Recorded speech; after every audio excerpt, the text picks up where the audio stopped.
विचार करा की तुम्ही एखाद्या हाऊसिंग प्रोजेक्टमध्ये एक फ्लॅट बुक केलाय, ज्याचं ॲग्रीमेंट झालंय आणि तुमचा EMI सुद्धा सुरू झालाय.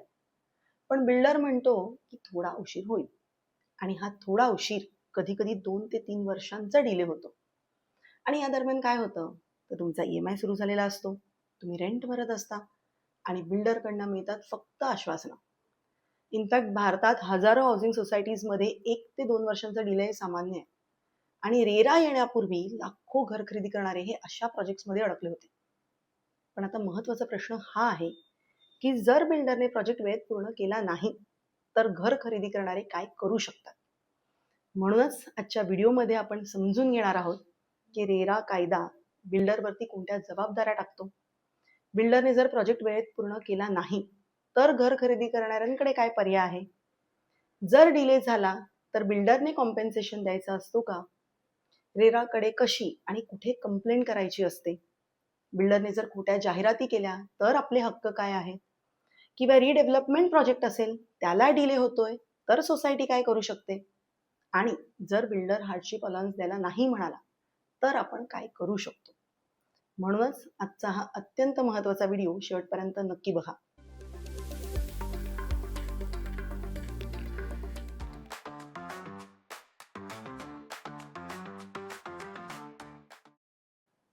नमस्कार, मी सीए प्रज्ञा शिरधनकर.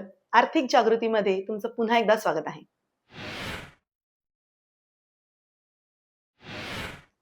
रेरा कायद्यानुसार बिल्डरने नेमकं काय करायचं असतं.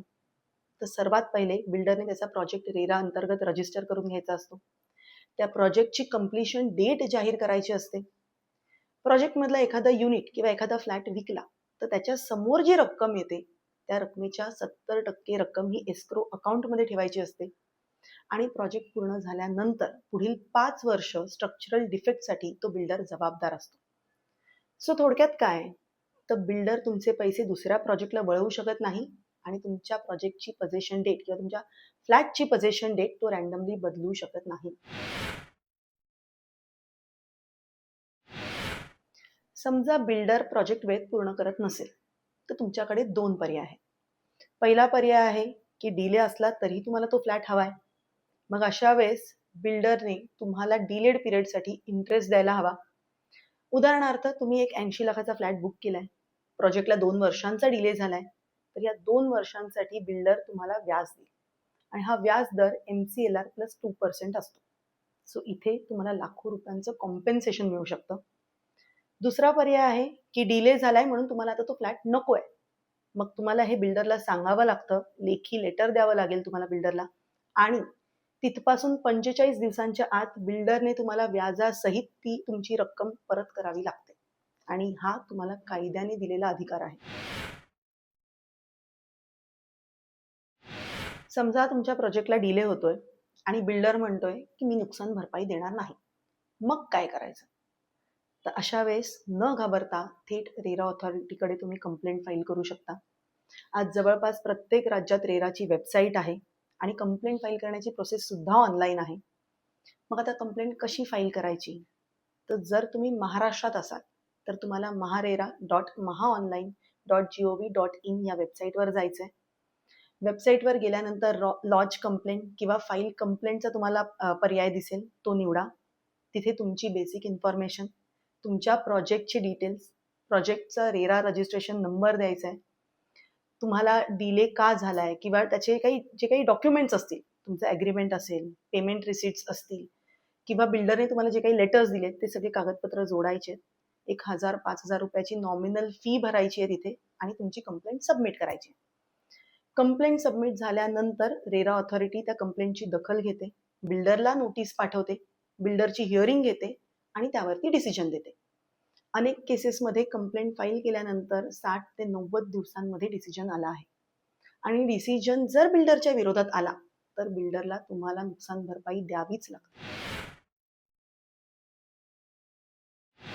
जर बिल्डरने त्याच्या प्रोजेक्टची खोटी जाहिरात दिली असेल, जसं की ब्रोशरमध्ये सांगितलंय की स्विमिंग पूल आहे पण प्रत्यक्षात स्विमिंग पूलच नाहीये, किंवा खोट्या अम्युनिटीज दाखवल्या असतील, कार्पेट एरिया ब्रोशरमध्ये वेगळा आहे प्रत्यक्षात कार्पेट एरिया कमी झालाय, किंवा चुकीची माहिती दिली असेल तर तुम्ही बिल्डरकडे कॉम्पेन्सेशन मागू शकता.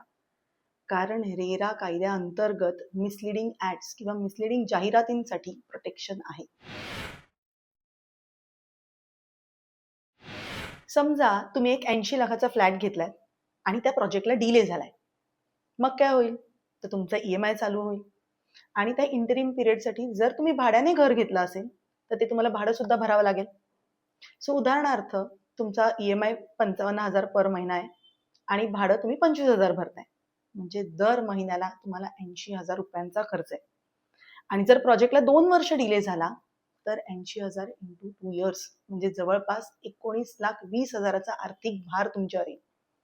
म्हणूनच रेरा कायदा काय सांगतो की जर बिल्डरला डिले झाला तर बिल्डरने तुम्हाला व्याजाची नुकसान भरपाई द्यायलाच हवी.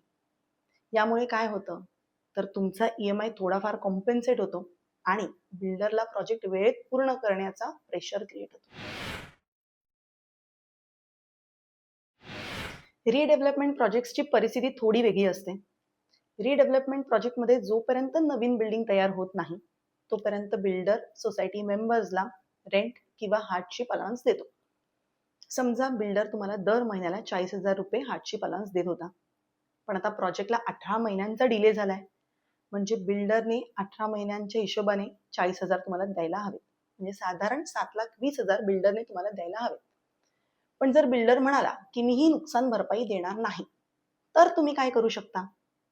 तर अशा परिस्थितीत सोसायटी किंवा मेंबर्सकडे 3 पर्याय आहेत. पहिला आहे की तुम्ही रेरा कंप्लेंट फाईल करू शकता. दुसरं आहे की तुम्ही डेव्हलपमेंट ॲग्रीमेंट एन्फोर्स करू शकता. आणि तिसरं आहे की तुम्ही रेरा ऑथॉरिटीकडे बिल्डरवरती पेनल्टी चार्ज करण्याची मागणी करू शकता. आणि मग रेरा ऑथॉरिटी काय करू शकते? तर बिल्डरला तुम्हाला पुन्हा रेंट सुरू करण्याची आणि कॉम्पेन्सेशन देण्याचे आदेश देऊ शकते. आता एक अत्यंत गंभीर प्रश्न. समजा बिल्डर फायनान्शियल अडचणीत आहे, प्रोजेक्ट अडकलाय आणि कन्स्ट्रक्शन थांबलं. मग काय करायचं? तर अशा वेळेस रेरा ऑथॉरिटी प्रोजेक्ट मॅनेजमेंट बदलू शकते आणि एखाद्या दुसऱ्या बिल्डरला किंवा दुसऱ्या डेव्हलपरला तो प्रोजेक्ट पूर्ण करण्याची परवानगी देऊ शकते. इनफॅक्ट काही राज्यांमध्ये होम बायर्स असोसिएशन्स असतात किंवा सोसायटीज असतात, त्या स्वतः तो प्रोजेक्ट टेक ओव्हर करतात आणि तो पूर्ण करतात. एक गोष्ट लक्षात घ्या की जर एखाद्या प्रोजेक्टमध्ये 100 बायर्स आहेत आणि त्यापैकी 50 जणांनी जर एकत्र येऊन तक्रार केली तर बिल्डरवरती जास्त दबाव येतो आणि सेटलमेंट होण्याचे चान्सेस लवकर असतात.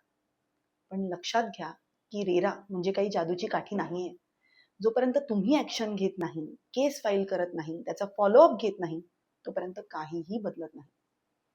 मित्रांनो, घर घेणं म्हणजे प्रत्येकाच्या आयुष्याची एक सर्वात मोठी गुंतवणूक आहे. पण बिल्डर डिले करतोय म्हणून तुम्ही हेल्पलेस नाही आहात. कारण रेरा तुम्हाला इंटरेस्ट, कॉम्पेन्सेशन आणि रिफंडचे अधिकार देतो. त्याचबरोबर तुम्हाला ट्रान्सपरन्सी आणि लीगल प्रोटेक्शन सुद्धा देतो. त्यामुळे एक गोष्ट लक्षात ठेवा की कायदा आहे म्हणून आपोआप सगळं काही होणार नाही.